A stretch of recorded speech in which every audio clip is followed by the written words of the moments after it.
Kaya pala hindi na maligaw-ligawan ni Daniel Padilla si Catherine, at dumistansya na rin si Alden kay Kath dahil taken na si Catherine.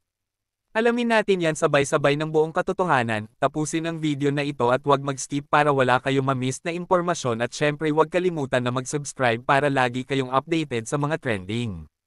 Matagal na pumutok ang balita na ang binatang mayor ng Lucena City, na si Mark Don Victor B. Alcala, ay talagang nanligaw kay Catherine Bernardo, ngunit ngayon muling pinaulanan ng mga netizens dahil sa mga nakikita raw nilang pagkakapareho ni Kat at Mayor Mark Alcala, iisa lang daw ang fashion stylist ng dalawa, at ang pinaka-matindi ay bakit raw pareho may block ring sila.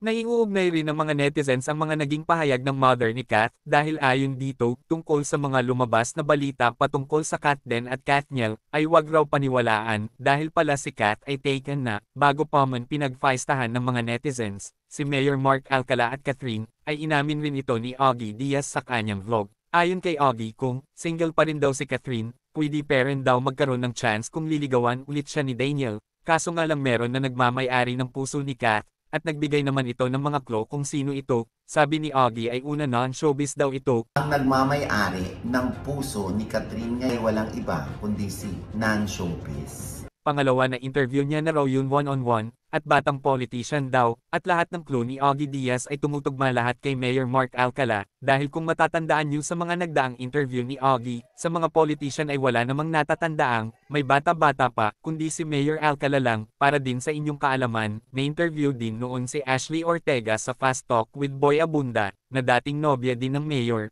Siguro kasi hanggang saan ko, pinaglaban ko naman until the very end. But of course, we had the mutual agreement and I respected his decision and ayoko rin naman, ipilit. Ayaw namin ipilit sa isa't isa if we know that it won't work.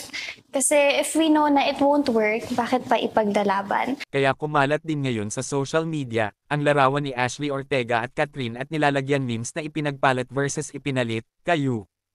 Anong masasabi nyo tungkol dito?